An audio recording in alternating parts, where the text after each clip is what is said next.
Hello, everyone. Welcome to English in Fluency. I'm your host, Alex, and I am so genuinely happy that you have chosen to spend some of your valuable time here with me today.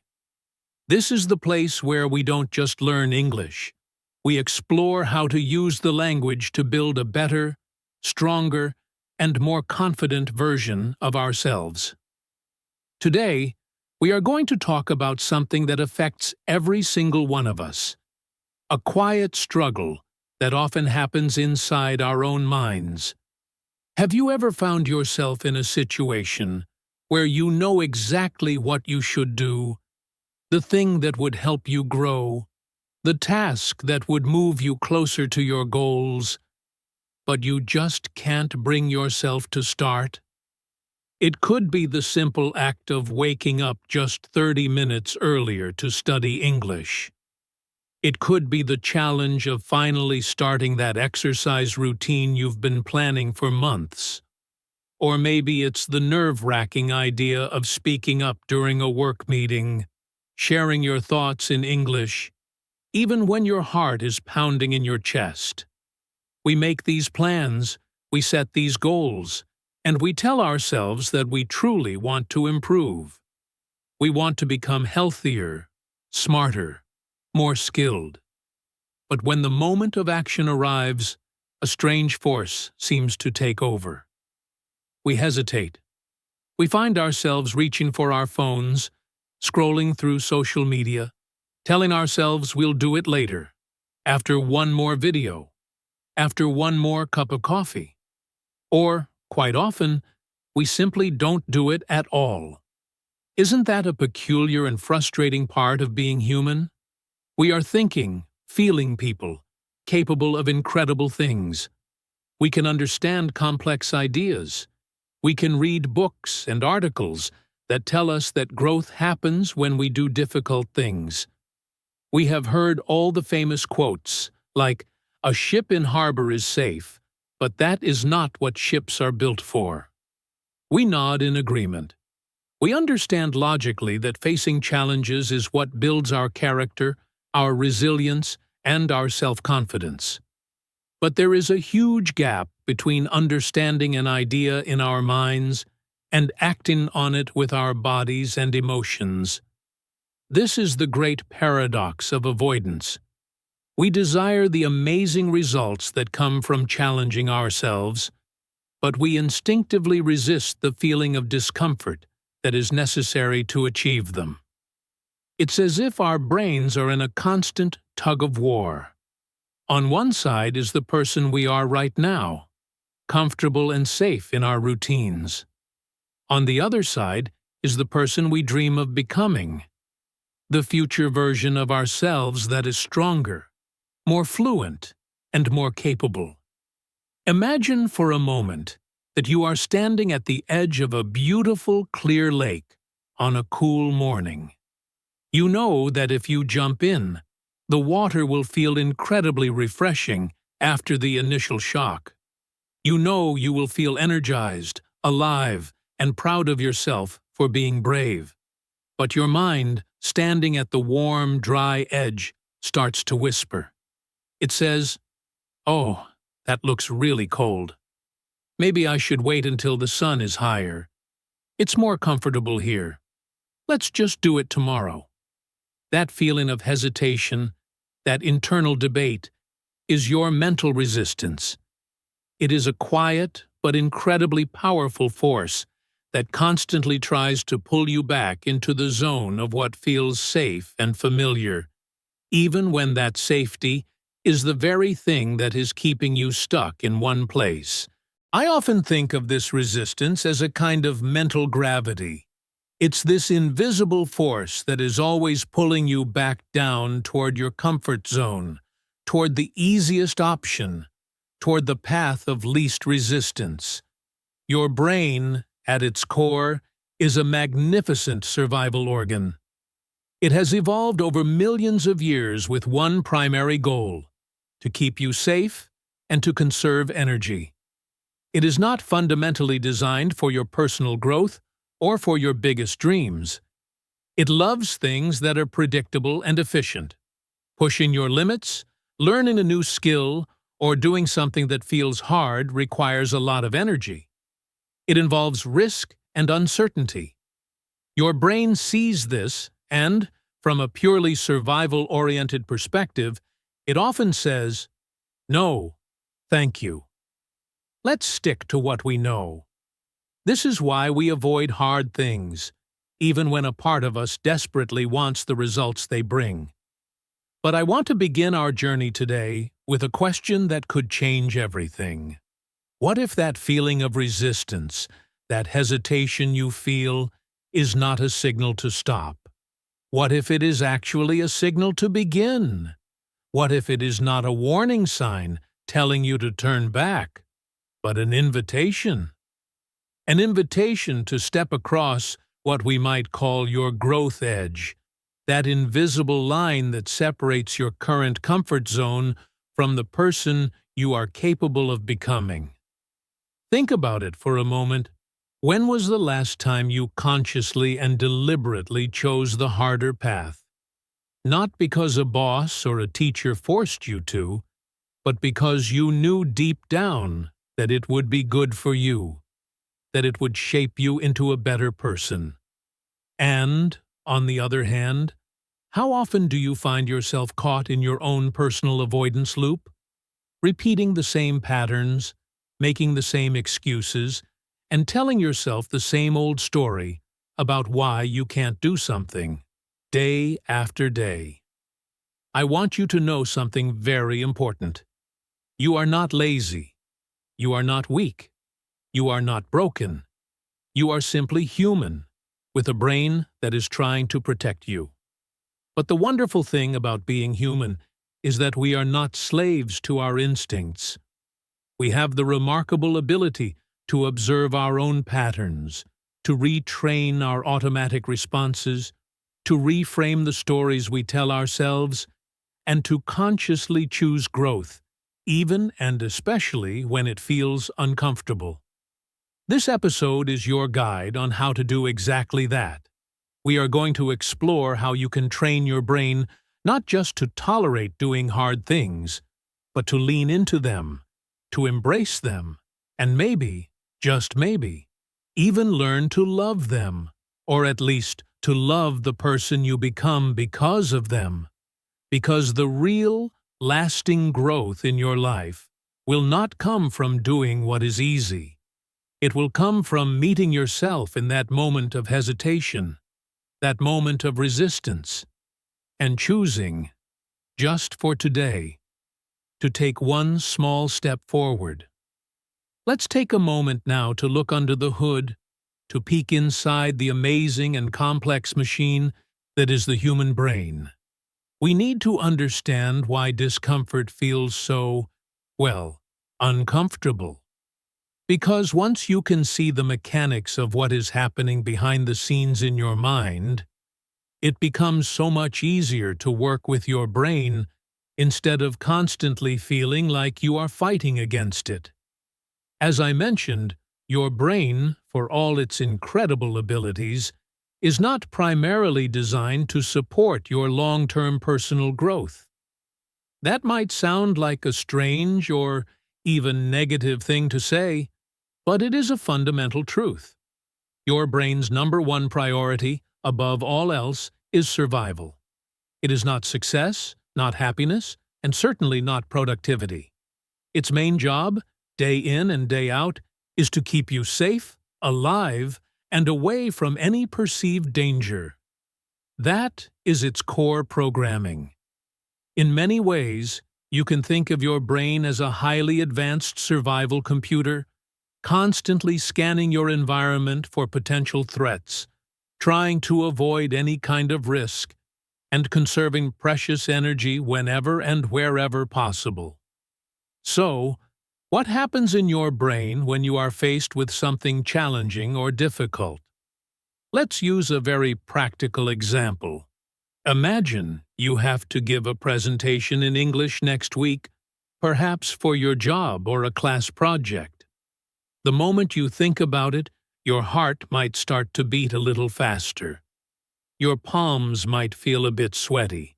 You start to feel nervous, exposed, and maybe even a little bit of panic starts to creep in. Why does this happen? Because to your brain's ancient survival system, this situation is filled with uncertainty. It involves social risk, the risk of being judged by others. It involves performance pressure, the need to do well, and it involves the potential for failure, the possibility of making a mistake or looking foolish. All of these elements trigger a built-in alarm system in your brain, a system known as the fight or flight response. This is the exact same physiological response that our distant ancestors experienced thousands of years ago when they were walking through the wilderness and heard a sudden rustle in the bushes. In that split second, they had to decide, is that a dangerous tiger, or is it just the wind? Their bodies would prepare for intense action to either fight the threat or run away from it. Today, in our modern world, the tiger might be a critical email from your boss, the fear of asking for a raise, or the challenge of speaking in front of a group of people. The threat is social or psychological, not physical, but your brain still reacts as if your very survival is on the line. It releases a flood of stress hormones like cortisol and adrenaline. Your focus narrows, your breathing becomes more shallow, and without even consciously realizing it, your mind starts searching for the nearest exit. It looks for an excuse, a distraction, a way to avoid the uncomfortable feeling. This is the biological root of mental resistance. The brain, in its powerful effort to protect you, interprets discomfort as danger. But here is the critical piece of information you need to understand. In most modern situations, discomfort is not actually dangerous. It is just an unfamiliar sensation. It is a sign that you are doing something that requires effort, and effort, from a biological perspective, always comes with a cost. It demands something that scientists call cognitive load. This is the mental energy you need to process new information, to make conscious decisions, and to regulate your emotions. And your brain, being the clever energy conserver that it is, really does not like to spend more energy than it absolutely has to.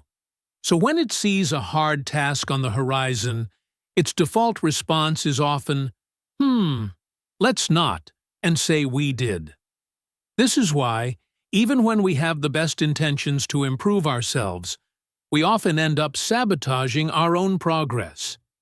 It is not a sign of laziness or a character flaw. It is a direct result of how our brains are wired. The brain prefers to use predictable neural pathways. Think of these pathways as well-worn hiking trails in your mind. They are the routines and behaviors that you have reinforced through constant repetition.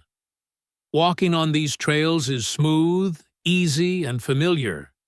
Your brain doesn't have to think. It just acts automatically. Trying something new, on the other hand, is like trying to hack your way through a dense, overgrown jungle with a small knife. It takes a massive amount of mental effort, focus, and energy, and your brain would much rather stay on the comfortable, familiar trail. Now, let's talk for a moment about a famous chemical in the brain: dopamine. Most people think of dopamine as the pleasure chemical, but that is only a small part of its story. Dopamine is also, and perhaps more importantly, the motivation chemical. It is released when your brain anticipates a potential reward, not just when you actually receive one. This means that your brain can get excited by the idea of making progress, by the feeling of moving toward a meaningful goal. But here is the twist. Your brain does not automatically release dopamine when you do hard things. It releases dopamine when you believe that doing those hard things is meaningful and will lead to a worthwhile reward. It's all about the connection your brain makes between the effort and the outcome.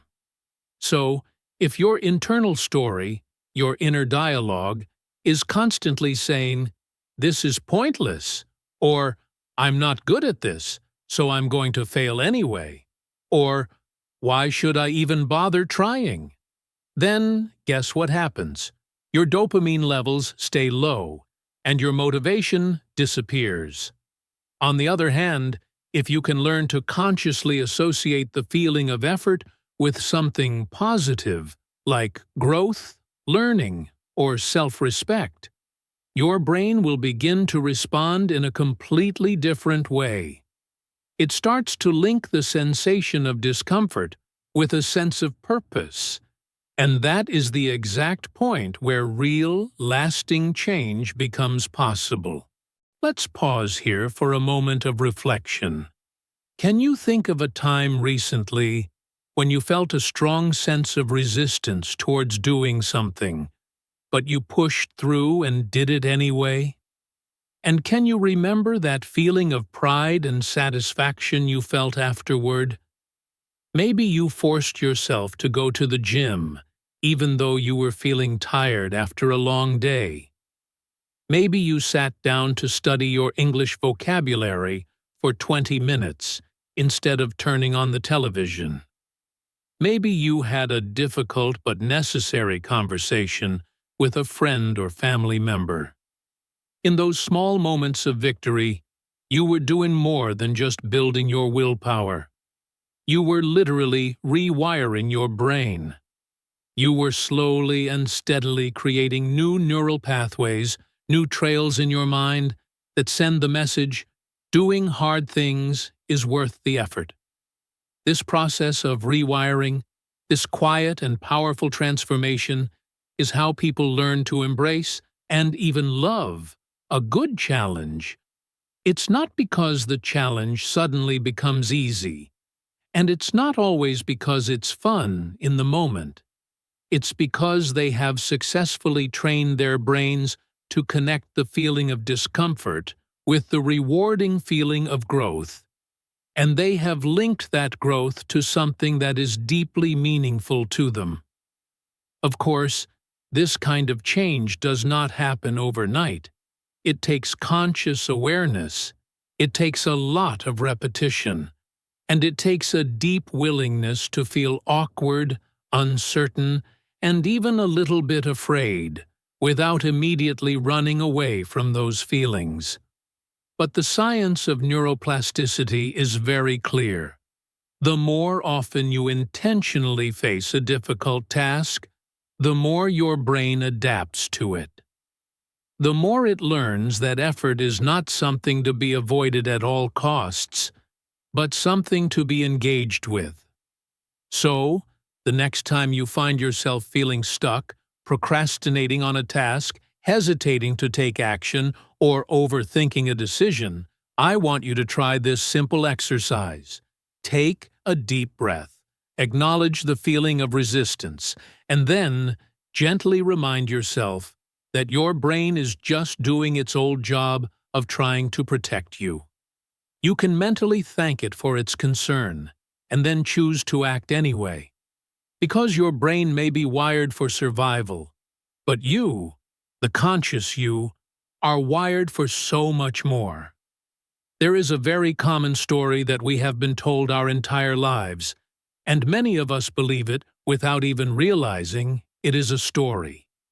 It is the idea that comfort and growth are opposites, that they are two ends of a spectrum, and you can only be at one end at a time. This story tells us that you are either relaxing and taking it easy, or you are improving and working hard. It creates a picture in our minds where you cannot possibly be doing both at the same time. But is that really how life works? Is it really true that growth and comfort can never coexist? Let's take a much closer look at this popular idea. In most of the motivational speeches we hear, or the productivity articles we read, we are bombarded with phrases like, "Get out of your comfort zone," or "Nothing good ever comes from staying comfortable." And, of course, there is some truth to those statements. Meaningful growth almost always involves some level of challenge or discomfort. But over time, this message has become a kind of unspoken rule, a false binary that forces us into a choice. You are either growing or you are comfortable. You must pick one. But life, as we all know from our own experience, is never that simple, never that black and white. The world is not neatly divided into categories of easy versus hard, or comfort versus discipline. In fact, some of the most powerful and sustainable growth happens when we learn how to find a healthy balance between the two. The magic happens when we create a space in our lives where challenge and ease can coexist, where they support each other instead of competing with each other. Think about a good, effective workout at the gym. You don't walk into the gym for the first time and immediately try to lift the heaviest weight you can find, or run on the treadmill until you collapse from exhaustion. That approach wouldn't help you. It would injure you. Instead, what a smart person does is find their stretch zone. This is that sweet spot, the space just beyond what feels easy and familiar, where your muscles and your mind are being gently pushed, but not completely overwhelmed. If you use too little effort, nothing changes. If you use too much effort, you risk injury and burnout. But if you find just the right amount of challenge, that is where real, lasting transformation begins. And here is something that might come as a surprise to you. Building true resilience and mental toughness does not mean living in a state of constant struggle or stress. In fact, emotional flexibility, which is the ability to skillfully shift between periods of effort and periods of rest, between tension and release, and between focused work and deep relaxation, is actually one of the key indicators of long-term psychological well-being. The most resilient people in the world are not the ones who grind and hustle 24 hours a day, 7 days a week. They are the ones who know how to lean into discomfort when it is time to grow, and then lean back into rest and recovery without feeling guilty about it. You do not have to suffer in order to grow, but you do have to be willing to stretch. This is the subtle but crucial distinction that many people miss. Growth does not require pain, but it does require you to step beyond your automatic, comfortable patterns. It requires you to be intentional with your choices. It requires you to notice when you are holding yourself back simply because something feels new or unfamiliar. And it requires you to question that little voice inside your head that whispers, "If this feels uncomfortable, it must be wrong." Let's pause here again for a moment of self-reflection. Think about the last time you avoided doing something, not because it was truly impossible, but because it just felt unfamiliar, uncertain, or a little bit awkward. Maybe it was the idea of asking a question in an English class because you were worried about your pronunciation. Maybe it was applying for a job that you weren't 100% qualified for because you were afraid of rejection. Or maybe it was something as simple as starting a new habit, like meditation or journaling, that you have been meaning to build for a long time. The truth is, many of us stay inside our comfort zones not because we are truly comfortable and happy there, but because we are afraid of failing, of looking foolish, or of losing a sense of control. But here is the great irony. Our comfort zones are not always comfortable places. Sometimes they are just predictable places. And predictability feels safe to our brains, even when that predictability is the very thing that is keeping us feeling small and stuck. Now, this does not mean that we should be constantly pushing ourselves to our absolute limits. Growth is not the same as burnout. It does not mean living in a state of chronic stress or forcing yourself to hustle every single minute of every single day. That is not a sign of strength. That is a sign of imbalance. What we are really aiming for is a more mindful and intentional kind of growth. The kind of growth that is rooted in self-awareness and self-compassion, not in self-punishment. And here is a key mindset shift that can change everything for you. You can consciously design your comfort zone to include activities that promote growth. You can build habits, create environments, and establish routines that support your development in a way that feels natural, sustainable, and maybe even enjoyable over the long term. This is where the idea of a resilient comfort zone comes in. A comfort zone that expands and grows with you, rather than one that confines and restricts you. For example, let's say your goal is to improve your English speaking skills. If you only study when you feel motivated, or you only speak when you are completely sure you will use every word correctly, you will likely stay stuck at the same level for a very long time. But what if you build a small, daily routine that challenges you just a little bit? Perhaps you commit to listening to a podcast like this one for 10 minutes every morning. Or you practice repeating a few tricky phrases out loud in front of a mirror. Or you write one short paragraph in a journal about your day. By doing this, you are gently stretching your capacity.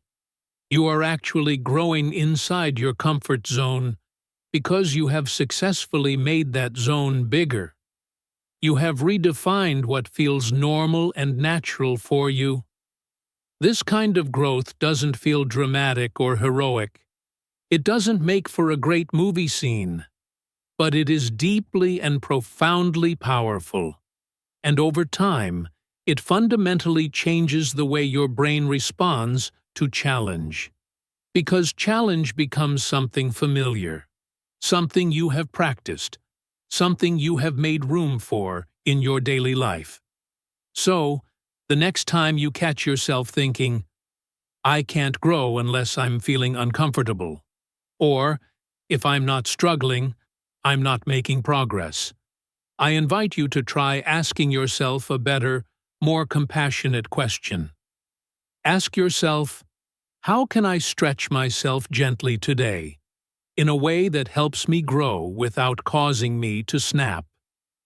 Because real growth isn't about pushing yourself to extremes. It is about choosing a direction and moving toward it consistently. And every small step you take toward the edge of your current limits, not miles beyond them, but just toward them, is a step that sends a powerful message to your brain. It says, I can handle this. I am expanding. Let's slow down for a moment and turn our attention inward. We have talked about the chemistry of the brain, the psychology of motivation, and the common myths that exist around comfort zones. But there is something that lies even deeper, beneath all of those layers. That something is your identity. It is the story you carry around with you every single day about who you are. And just beneath that story is your internal dialogue.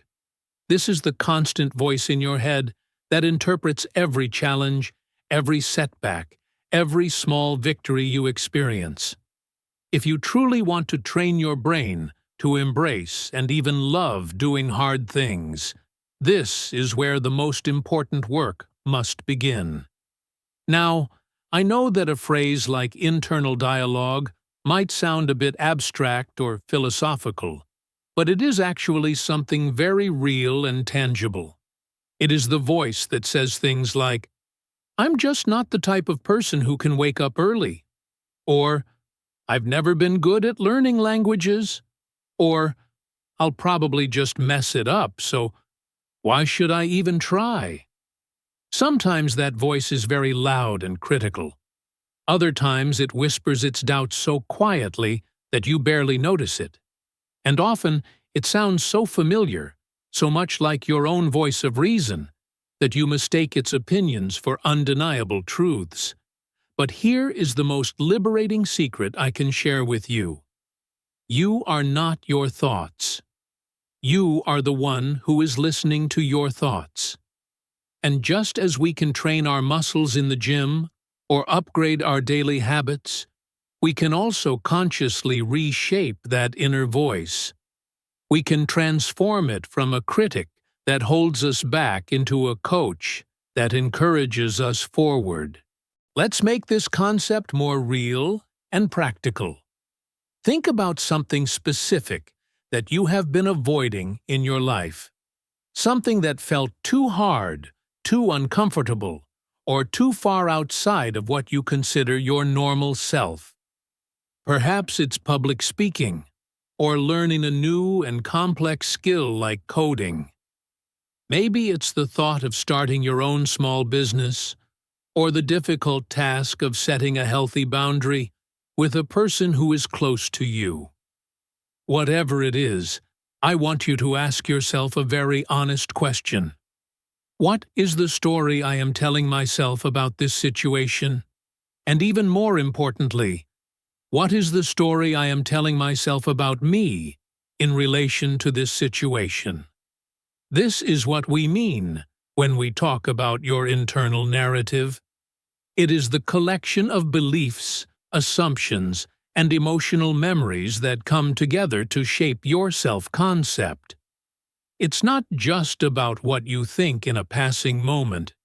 It's about who you believe you are at your core.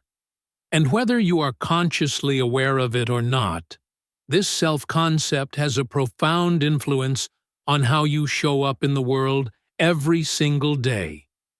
It guides your decisions, the risks you are willing to take, the habits you form, and even your posture and body language. Here is a clear example of how this works. If you believe, deep down in your heart, that you are not a disciplined person, what do you think happens when you try to build a new routine, like exercising every morning? You might start with a lot of enthusiasm and energy, but the very first moment you miss a day or feel a strong sense of resistance, that old belief will kick in. Your inner voice will say, "See? I knew it. I knew I couldn't stick with it. This is just who I am." And just like that, the new behavior stops. It doesn't stop because you are physically incapable of doing it. It stops because your actions are reinforcing a limiting identity that you hold about yourself. This is what psychologists refer to as identity-driven behavior.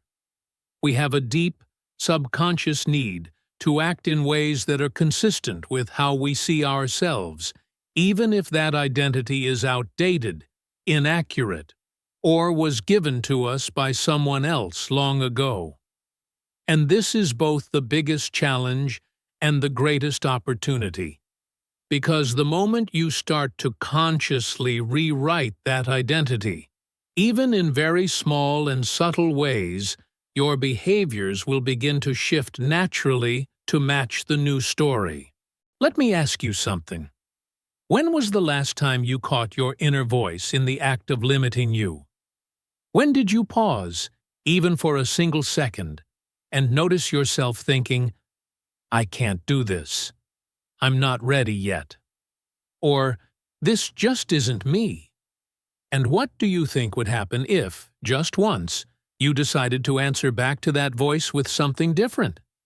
Something like, maybe I can, or what if I am ready, or what if this could be the new me? The stories we tell ourselves are incredibly powerful, but they are not permanent.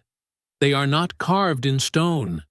They can be updated, they can be questioned, and they can be rewritten. And often, the biggest breakthroughs in our lives do not come from trying harder or pushing more. They come from thinking differently about who we are in the process of becoming. And yes, I use the word becoming very intentionally, because your identity is not a fixed destination. It is a fluid and ongoing process.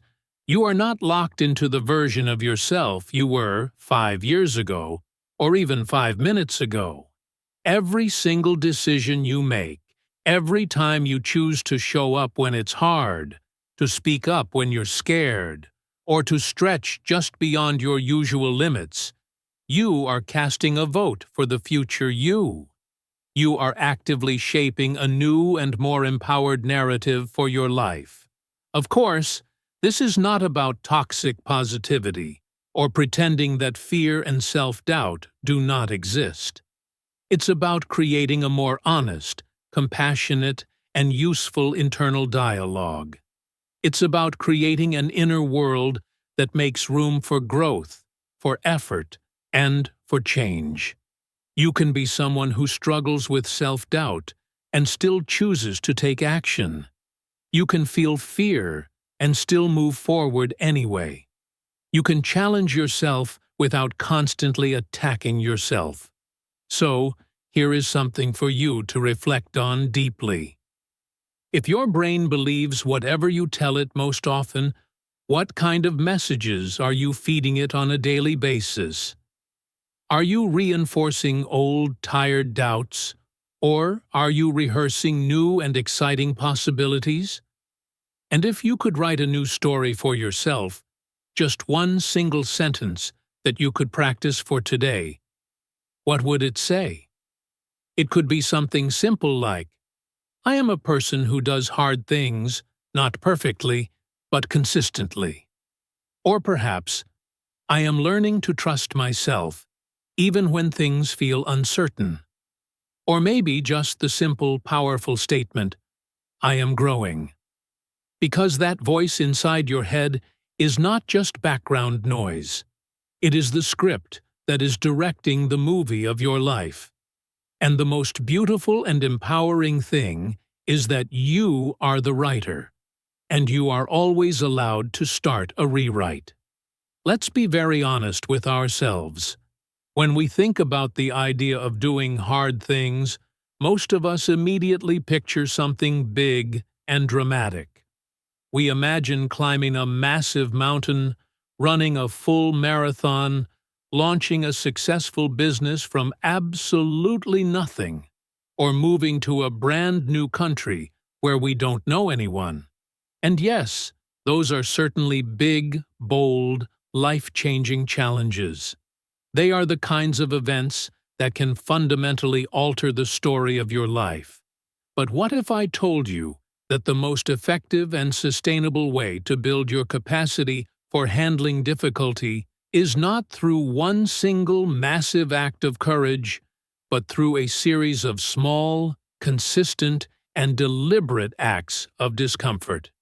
You see, your brain, the same one that instinctively resists change and craves efficiency, does not need grand, heroic gestures in order to start adapting and rewiring itself. What it needs is repetition. It needs evidence. And it needs clear and consistent signals that tell it, I can handle this. This is manageable. That is precisely where the power of micro-challenges comes in. Think of them as bite-sized training sessions for your mind. They are small, intentional actions that you take on purpose to push yourself just a little bit past your current comfort zone. These micro-challenges don't have to be painful or extreme. In fact, for them to be effective, They absolutely should not be. The goal is not to overwhelm yourself and trigger your brain's fight-or-flight response.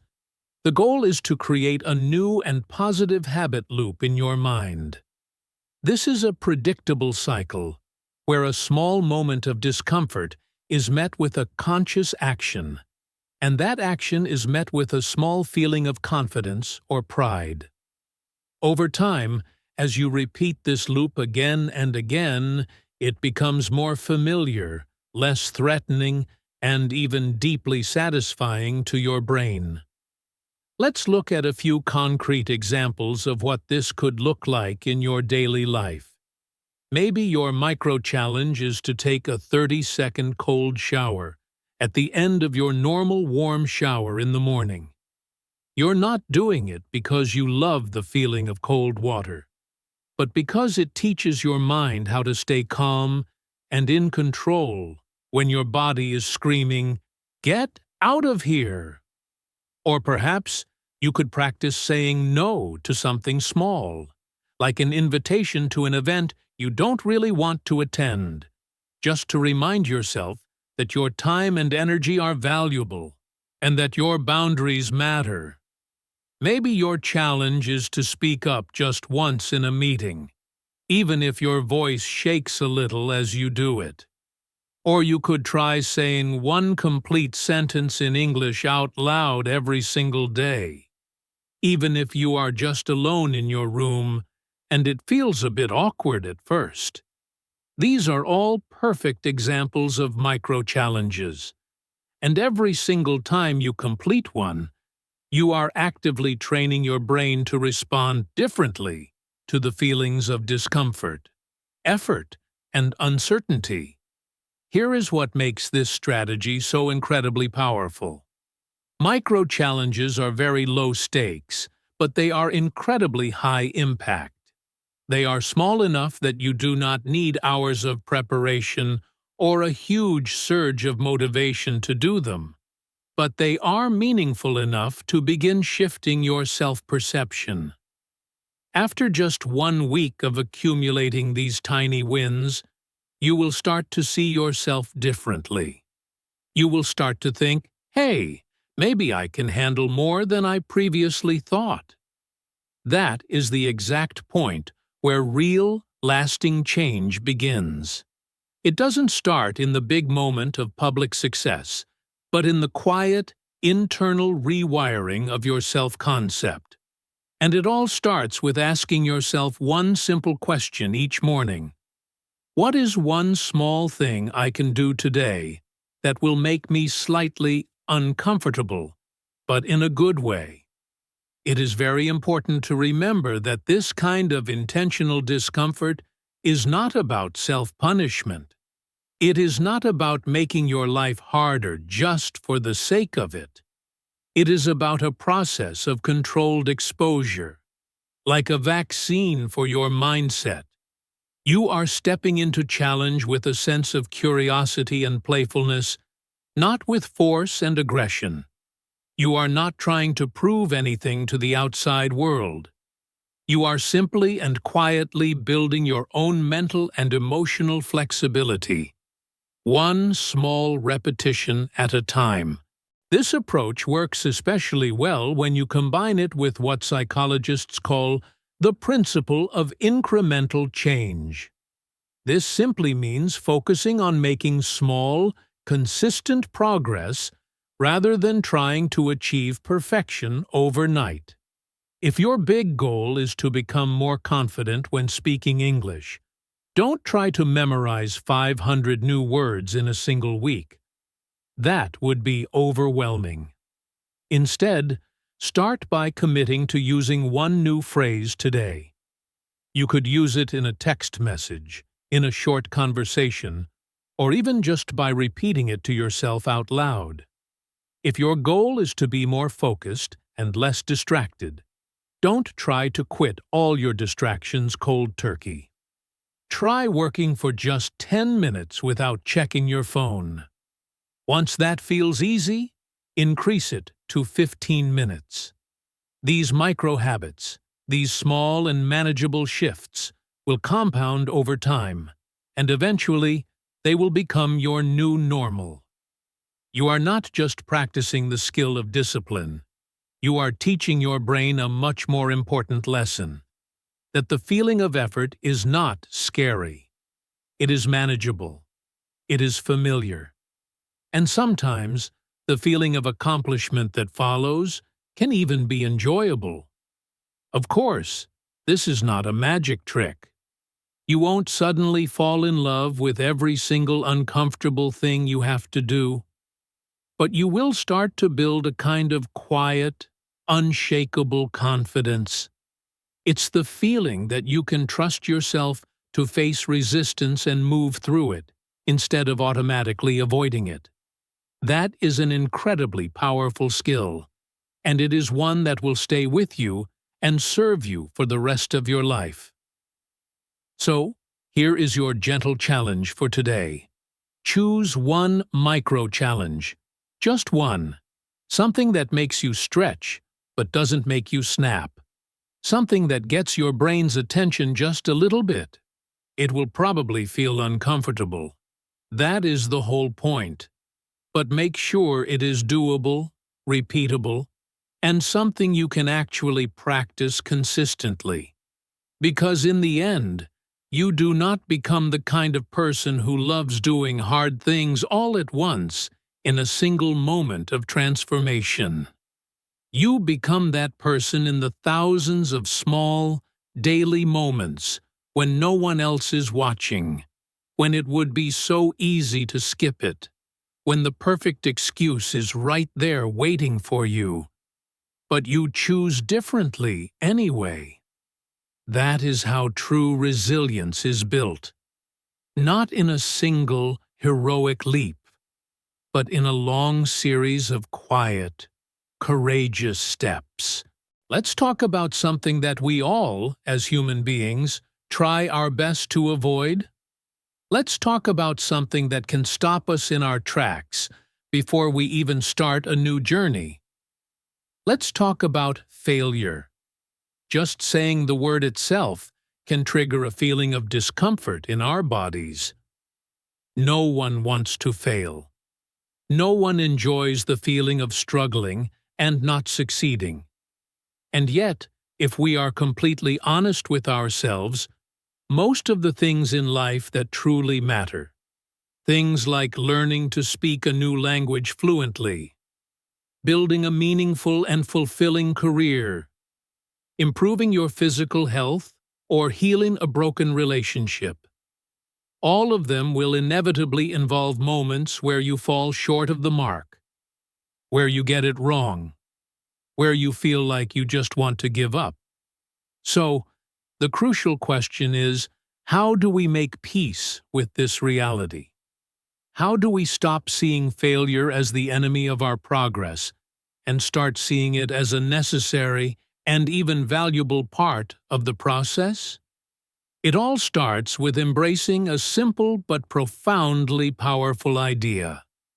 Struggle is not a sign that something is wrong with you. It is a sign that something is happening.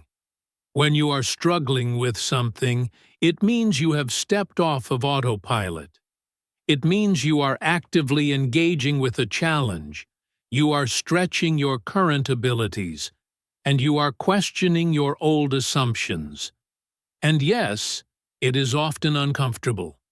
But, as we've discussed, discomfort is not the same thing as danger.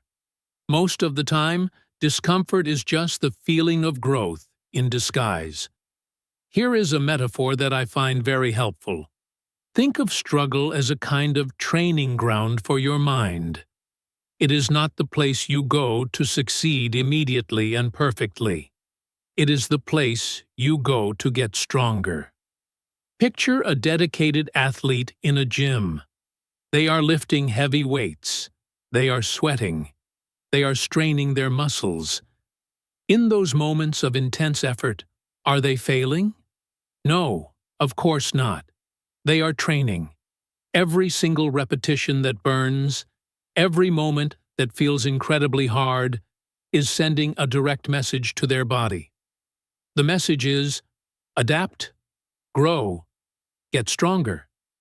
And over a long period of consistent training, the body listens and responds. Your mind works in exactly the same way. When you encounter a mental or emotional challenge and you choose to push through it, even if you don't get it right on the first, second, or even 10th try, you are building what I like to call your resilience reservoir. This is your internal store of strength, grit, and flexibility. It is the part of you that remembers, I have struggled like this before, and I managed to get through it. But this process of building resilience doesn't happen automatically. You have to learn how to struggle well. And that begins with changing how you interpret the experience of failure. Too often, we experience a failure as a personal verdict on our character. We take it to mean, I'm just not good enough for this, or I will never be able to figure this out, or this just isn't for me. But what if you could learn to see failure not as a final verdict, but as a valuable feedback loop? What if you saw it as a neutral and useful signal from the world that is simply telling you where you need to adjust your strategy, what skills you need to practice more, or how you might need to change your approach? This is the core idea behind what is known as a growth mindset. This is the fundamental belief that your abilities and intelligence are not fixed traits that you are born with, but are instead flexible qualities that can be developed over time through effort, strategy, and repetition. And this isn't just a nice motivational phrase, it is a profound cognitive shift. People who have a growth mindset do not try to avoid failure. They actively seek to extract value from it. They treat their mistakes like stepping stones that help them move forward, not like stop signs that block their path. Let's bring this idea closer to home. Imagine you are trying to become more fluent in English, and during a conversation, you suddenly forget a word. Your mind goes blank. You freeze up. You feel a wave of embarrassment wash over you. Now, if your internal dialogue immediately says, I'm so terrible at this, or I will never be truly fluent, your brain registers that experience as a social threat. It wires that moment in your memory to feelings of fear and shame, making you less likely to try again in the future. But what if your internal voice instead said, That's interesting. I didn't have that word ready when I needed it. Let me look it up later and try to use it in a sentence tomorrow. Your brain responds in a completely different way. Now, it sees the challenge not as a threat, but as an opportunity to learn and grow. That is what we call productive failure. It happens when you struggle, but you also reflect. It happens when you fall short, but you stay engaged with the process. It happens when the experience teaches you something valuable instead of just reinforcing your self-doubt. And the more often you can learn to reframe these moments of difficulty, the more confident you will become. Not because you have somehow managed to avoid all struggle, but because you have learned how to move through it with grace and resilience. Here is a question for you to consider. What if struggle is not something to be escaped, but something to be explored?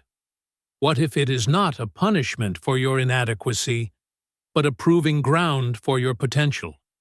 A place where you learn, adapt, and build emotional muscle. We often forget that some of the moments we are most proud of in our lives come directly after a period of intense struggle. Think about it for yourself. When have you felt most alive, most grounded, and most deeply connected to your own strength? It probably wasn't during the easy moments. It was likely after you faced something difficult, a challenge you rose to meet, even if you stumbled and made mistakes along the way. Those are the moments that truly shape us. Not the perfect, polished moments, but the messy, difficult ones where we chose to stay in the ring, even when it got tough. So, here is your gentle reminder. You are allowed to struggle.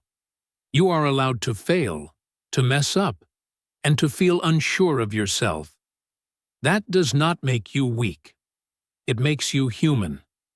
And every single time you choose to face a difficulty with a sense of openness and curiosity, instead of avoidance and fear, you are training your brain to associate the feeling of effort with the rewarding feeling of possibility, not with the stressful feeling of panic. You do not have to love failure, but you can stop fearing it. You can learn to see it for what it truly is, a natural, necessary, and even valuable part of any meaningful growth journey. It is not the end of the road. It is just a part of the path. Let's step back for a moment and look at the bigger picture. Let's look beyond your own individual habits and mindset, and consider the powerful cultural narratives that we have all been exposed to throughout our lives. Because it doesn't matter if you grew up in Seoul, São Paulo, Stockholm, or San Diego. Chances are you have absorbed some version of the exact same story. And that story is that the most successful, admirable, and talented people are the ones who make their achievements look completely effortless. Think about how this shows up in our world. We celebrate child prodigies who can play the piano flawlessly at the age of 5. We admire people who seem to have a natural talent for something. We absolutely love the stories of overnight success. The 22-year-old tech founder who becomes a billionaire, the musician whose first song becomes a global hit, the genius student who never seems to study but still gets the highest grades in the class. And when we look at social media, we are constantly seeing the highlight reels of people's lives. We never see the hours of practice, the tedious repetition, the sleepless nights filled with worry, or the countless rejections. We only see the polished and perfect final results. Over time, without even consciously realizing it, we begin to associate real ability with a feeling of ease. And as a result, anything in our own lives that feels hard, anything that takes a long time to learn, starts to feel like a personal failure or a sign of our own inadequacy. This is what some psychologists call the effortless excellence myth. It is the deeply ingrained belief that if you are really good at something, it shouldn't feel like hard work. But let's be truly honest with ourselves. How many things that genuinely matter in life come without any significant effort? Learning a new language, building a strong and loving relationship, navigating a complex career change, raising a child. All of these pursuits involve moments of challenge, frustration, and a great deal of trial and error. And yet, we often hold ourselves to a strange and unfair double standard, expecting to get smooth, perfect results from processes that are inherently messy and difficult. At the same time, we live in a world that is heavily influenced by what is sometimes called hustle culture. This is the idea that constant, relentless productivity is the ultimate key to success and worthiness. This is the flip side of the effortless myth. The message is, if you're not succeeding easily and naturally, then at least you should be grinding yourself into the ground 24/7. The culture tells us to work harder, sleep less, and wear our exhaustion like a badge of honor.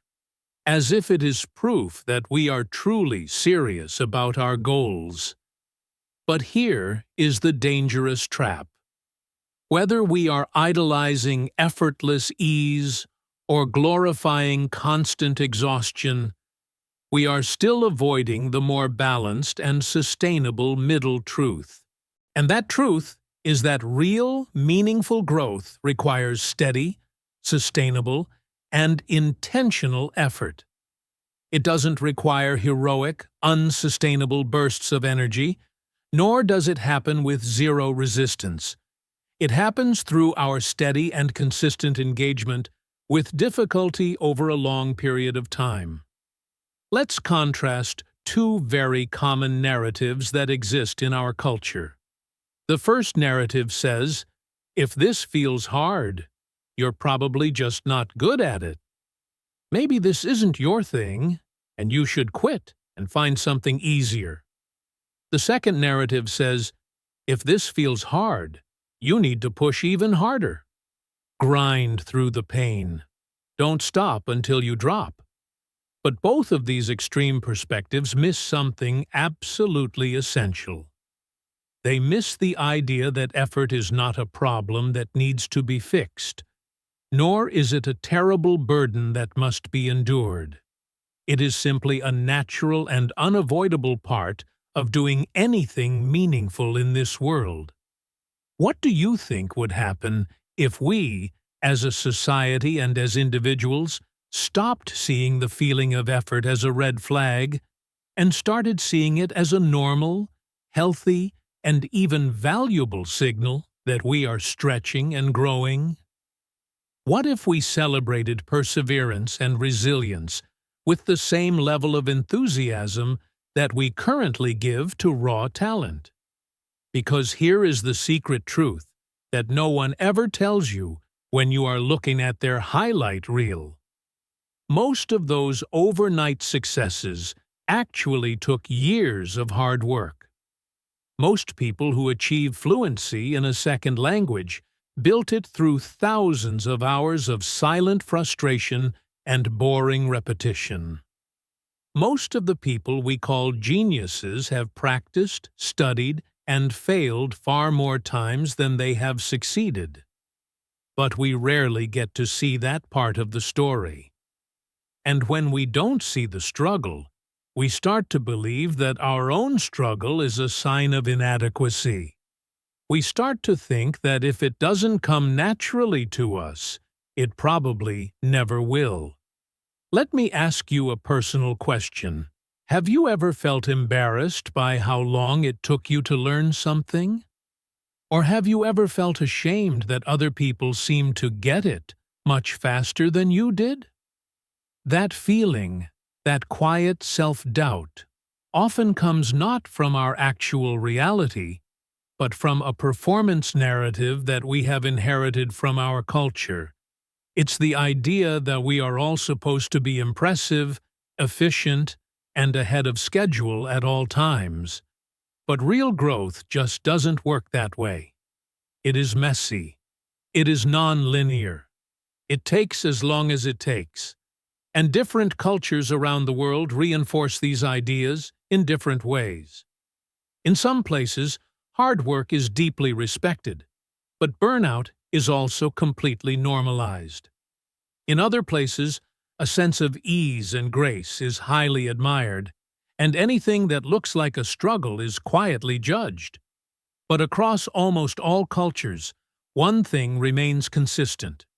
We rarely get to see the full, unedited story of effort. We see the final product, not the messy process. And that can make us question ourselves deeply when we are still in the messy middle of our own journey of becoming. So, here is the mindset shift I want to offer you. Effort does not make you weak. It makes you real. You do not have to be the fastest, the most gifted, or the smoothest person in the room. You just have to be willing to stay in the game, to show up for yourself, to try again after a setback, and to keep choosing the thing that stretches you, even when it doesn't look impressive to anyone on the outside. Let's work together to reframe the idea of effort, not as something to be ashamed of, but as something to be proud of. Not as a sign of failure, but as a sign of deep commitment. Not as something to be rushed through, but as something to be respected. Because when you finally stop comparing your messy middle to someone else's polished finish line, you begin to see that your effort is not a delay in your progress. Your effort is the path itself. And every single time you choose to keep going, especially when it is not easy, you are not falling behind. You are building something real. Let's bring our focus all the way back to you. Not the person you are trying to become in the future, not the idealized version of yourself that you have been taught to chase, but the person you are right here, right now, in this very moment. Listening, thinking, and reflecting. You have made it through a full and deep journey in this episode. We have explored the science of the brain, the stories of our identity, the power of habits, the influence of culture, the nature of failure, and now we arrive at what is perhaps the most personal and important part of all. What does the concept of effort actually mean to you? This is not a question with a correct or incorrect answer. It is a question of your personal values, of your internal alignment. Because at the end of the day, no productivity strategy, no life hack, no motivational speech will ever stick if it does not connect deeply with your own internal compass. This is what we mean when we talk about living with conscious intention. It means making choices based on your own clarity, not based on external pressure. It means acting based on what truly matters to you, not on what simply looks good on paper or to other people.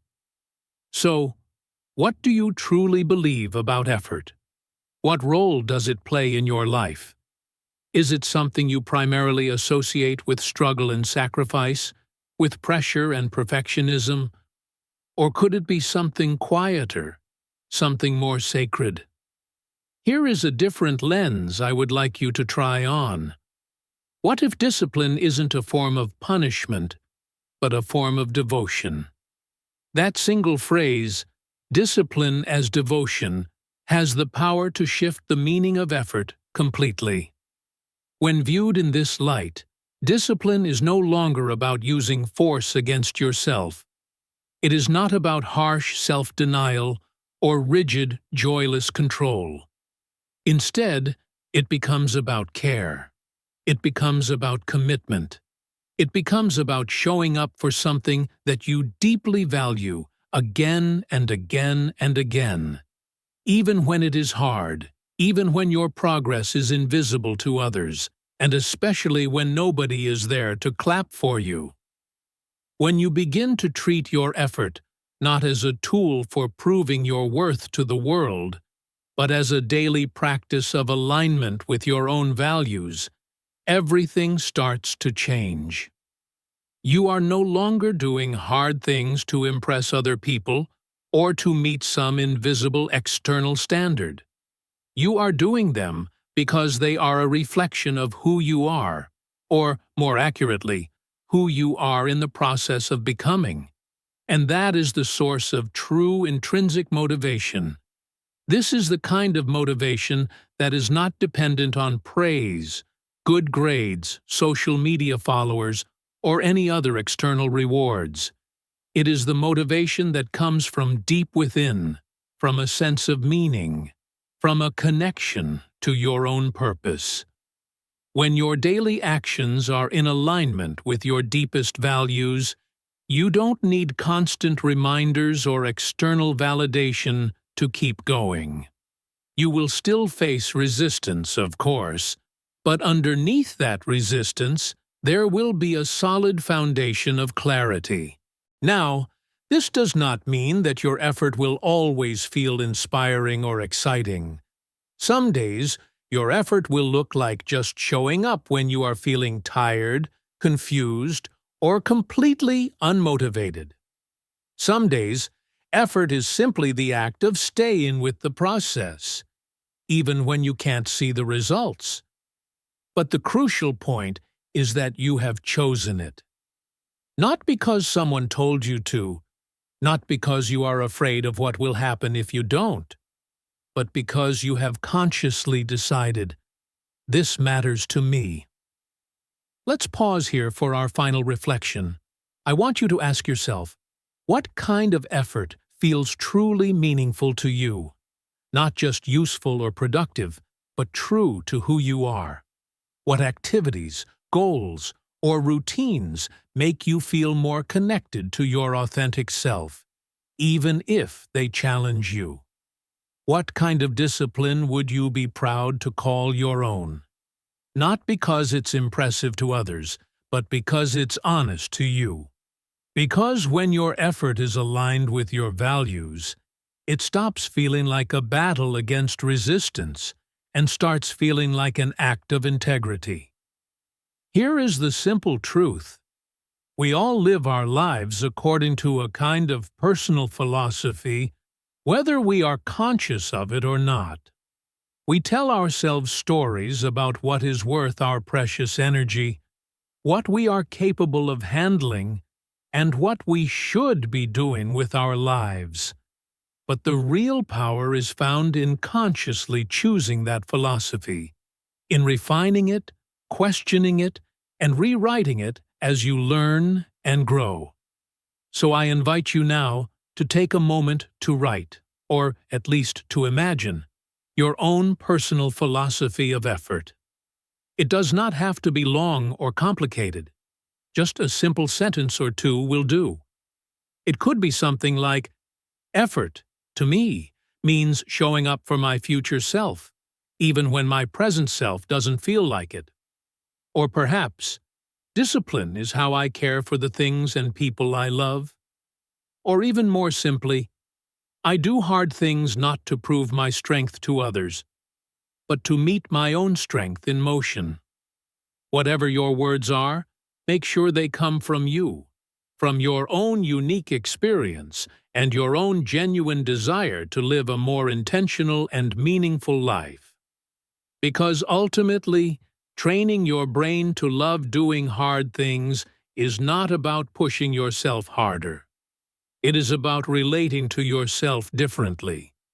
It's about changing your relationship with effort, with discomfort, and with the story of who you believe you are. You do not need to become someone else. You just need to return to what already matters most to you, and commit to walking toward it, one deliberate and devoted step at a time. So, here we are, at the end of this conversation. Or perhaps it is more accurate to say we are at the beginning of something else. Because while this episode may be drawing to a close, your personal part in this journey is just getting started. We have explored a great deal together today.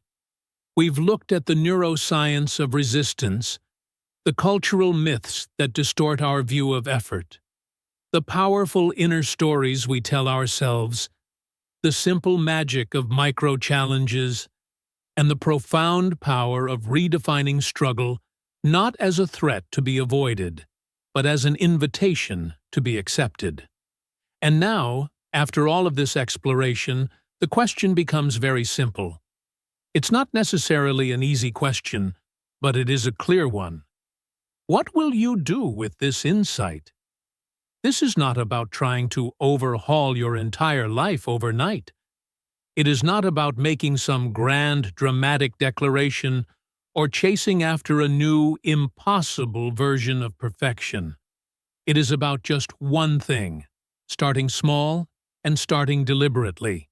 It is about choosing, just for today, to lean into one single thing that feels slightly uncomfortable, but deeply worthwhile.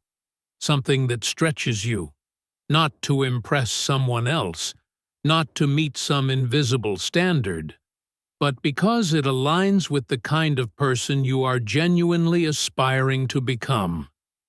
You could start with a tiny challenge. You could decide to speak one full sentence out loud in English, even if your accent isn't perfect. You could say no to a small request when you would usually say yes out of guilt. You could decide to work with intense focus for just 10 minutes, even if your mind feels scattered and distracted. You could choose to walk into a social situation that you usually avoid. You could practice pausing for 3 seconds before you react in a conversation. You could ask a question that you are afraid to ask. It does not have to be a big thing. It just has to be your thing. And when that moment of resistance inevitably comes, when your brain begins to fight back, when that old, familiar internal voice starts to whisper, "This is too hard. You're not ready for this. Let's just do it later." That is your cue. That is the doorway to your growth, because that is the exact moment where you have the opportunity to retrain your response, not by pushing yourself forward with force or shame, but by showing up for yourself calmly, kindly, and consistently, like your own best coach. Like someone who truly believes that you are capable of change and is willing to walk patiently beside you through the discomfort. Because here is the fundamental thing to remember. The feeling of effort does not mean you are failing. The feeling of effort means you are engaged. It means you care. It means you are not asleep at the wheel of your own life. And that matters more than anything. That is something to be incredibly proud of. You do not need to wait until you feel brave or motivated to start. You just need to act as if growth is possible for you. That is the real secret. Confidence almost always follows action. It rarely comes before it. You become the kind of person who does hard things by doing hard things, one small step at a time, gently, repeatedly, and with a spirit of curiosity, not self-criticism. So, I will leave you with this final thought. What is one challenge you have been avoiding? Not because it's the wrong thing to do, but simply because it's uncomfortable. And what might happen if, instead of turning away from it this time, you turn toward it? Not with the goal of conquering it or rushing through it, but with the simple intention of meeting it, just as you are right now. Open, aware, and alive. Can you allow your effort to become an act of self-care? Can you let your discipline be something that connects you more deeply to yourself, instead of something that exhausts or punishes you? This is the real work. It is not flashy. It is not always visible to others, but it is deeply and profoundly meaningful. And it begins exactly where you are, right now. Start small. Choose growth. Become your own coach. You already have everything you need to begin. Thank you so much for spending this time with me here at English in Fluency. My name is Alex, and I sincerely hope this episode has offered you not just some new ideas, but some new openings, new ways of thinking, feeling, and acting in your own life. If this conversation resonated with you, I encourage you to take a moment to reflect on what stood out the most. And if you feel ready, I invite you to take one small step, no matter how small it may seem, in the direction of your own growth edge. If you enjoyed this episode and want to continue this journey with us, please consider subscribing to the channel, and I would love to hear from you in the comments below. What is one micro-challenge you are going to try this week? Sharing your commitment can be a powerful first step. Until next time, keep listening, keep questioning, and above all, keep practicing being the kind of person who can meet discomfort with intention. You are not behind. You are exactly where you need to be.